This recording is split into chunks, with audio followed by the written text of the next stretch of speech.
Hey there. Can you imagine being able to double your productivity without working longer hours? Well, in today's video, I am going to share proven deep work techniques. Plus, I'm going to give you step-by-step guide for how to create a deep work schedule that will help you achieve laser-like focus, and it's going to skyrocket your productivity. Before we dig in, though, I want you to be sure and hit that bell and subscribe because I publish a new episode every Thursday, along with always a free download. In fact, this week, my free download is one of my very favorites and one of the most popular 6 tiny habits for solopreneurs that are serious about success. You can grab that at kathyschneider.com/YT tiny habits. Now, in case we've not met, I'm Kathy Schneider, and I have been an online entrepreneur since 2001, helping solopreneurs like yourself elevate your game with streamlined workflows, organized habits, and I do this so you can maximize your productivity because I am all about helping you spend more time doing the things you enjoy with the people you love and not working every free minute of your day. How does that sound? All right, let's dive in. Incorporating deep work can be such a game changer for your business. I want you to dive in with me as we unpack the essentials of deep work, and we're going to tailor them to unique challenges and opportunities that are faced by people like us, solopreneurs. So, whether you are maybe a course creator, maybe you're crafting digital products, maybe you're building a network marketing team or managing on, some type of online service business, it doesn't matter. Today's tools and tips can help to make your work time a lot more productive. Deep work is all about minimizing distractions and maximizing focus on high value tasks. Okay. Now let's break down how to integrate this into your routine using a few of my favorite tools that you can use as well. Number one, full focus planner. I always have it with me. My Google Calendar and Asana, which is my project management system. I want you to be sure that your annual goals are written down. Okay. I do this in my full focus planner. I make sure to have no more than 12 goals for the year and less, depending on the depth of the goals, the amount of time that you have to work your business, and of course, the time that you've estimated for those tasks that need to be executed in order to achieve those goals. So that you can see there's a lot of pieces there, but it's all important. You want to be sure each goal is assigned a quarter in the year to be completed, okay? Next, in my full focus planner, I work on one quarter at a time. I break the goals for that quarter down and the plans out of my head and onto paper. This makes planning monthly, quarterly, and daily so much easier. Now, the next tool I use for deep work is minimizing distractions and maximizing focus inside Google Calendar. Okay. It's digital, so it's available on all devices and it's free. You can't beat that. First, you'll want to set up a dedicated deep work schedule. Okay. In a prior episode, I believe it was episode number 39, I actually went into detail about time blocking and creating focus days. I'm going to drop the link below this video for you so you can refer back to that and watch it. Maybe you've not seen it a while, or maybe you've not ever watched it. Next, you want to block out specific times in your Google Calendar exclusively for deep work. I want you to think of this as like setting an appointment with your most important client, you, all right? Or your most important client, you, all right? Although my schedule changes depending on the time of the year and what all I have going on, as a general rule, I block off time for deep work 3 days a week with a minimum of one deep work session a day. Actually, at the week of not recording, but the week of scripting this video, it wasn't a normal week at all. I took the Friday off to swim with our niece, her 2 little boys, my oldest daughter. Then I went out of town with my husband for 4 days. Guess what? That's okay. I had a plan, and the deep work sessions are scheduled accordingly. And I was still able to make a crazy schedule work and take the actions needed to move my business forward, plus get the mundane task done as well.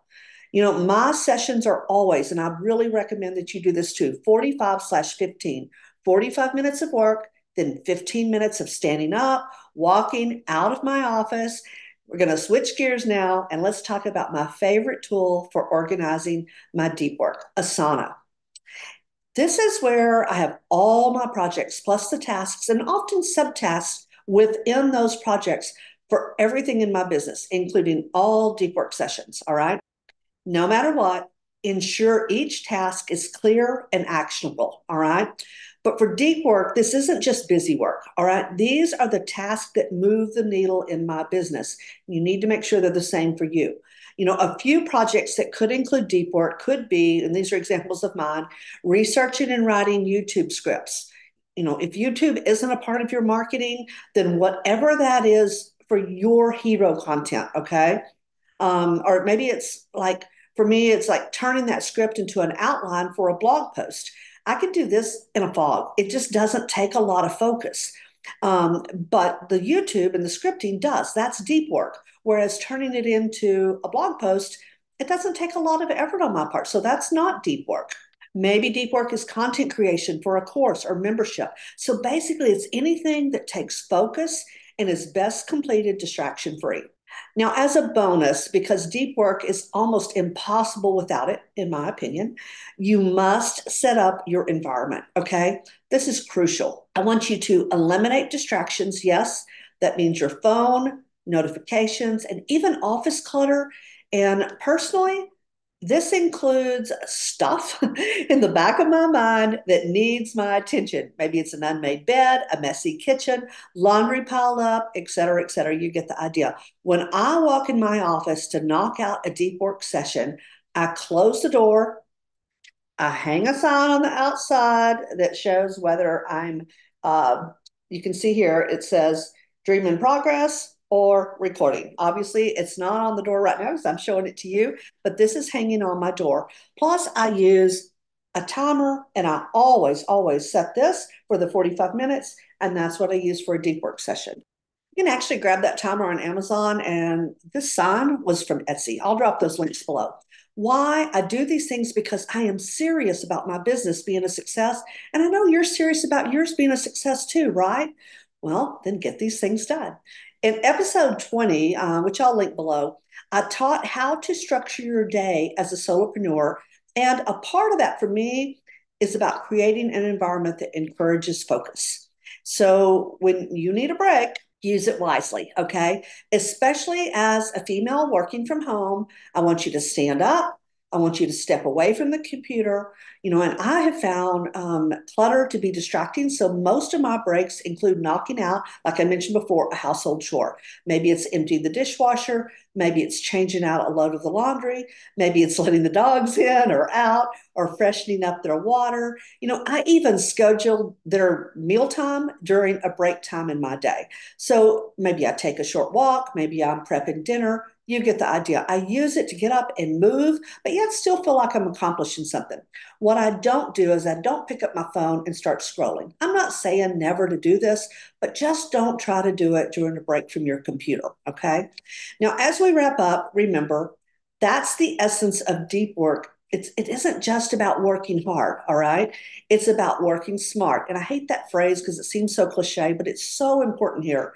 So by establishing a deep work schedule, utilizing tools like Google Calendar, Asana, Full Focus Planner, just basic stuff, and making sure your environment is distraction free, plus taking those breaks, you are setting yourself up for productivity. It's about focusing intensely without extending your workday. Okay, today we have explored how to isolate your most impactful tasks and give them the undivided attention that they deserve. And then with the strategies from today's episode, along with insights from episode 20 and episode 39, which I'll be sure and link below, you can be well on your way to becoming a productivity powerhouse. All right. Remember though, implementation is key. All right. It's not just watching these videos. You've got to implement what you learn. Don't forget to request your free copy of 6 Tiny Habits, which is for solopreneurs that are serious about success. I'll drop that link below for you. And if you found value, please like, comment, and subscribe. I do publish a new episode every single Thursday. And in the next one, I'll be diving into the best time blocking method for solopreneurs. And I want you always to remember, keep challenging, keep learning, and keep growing.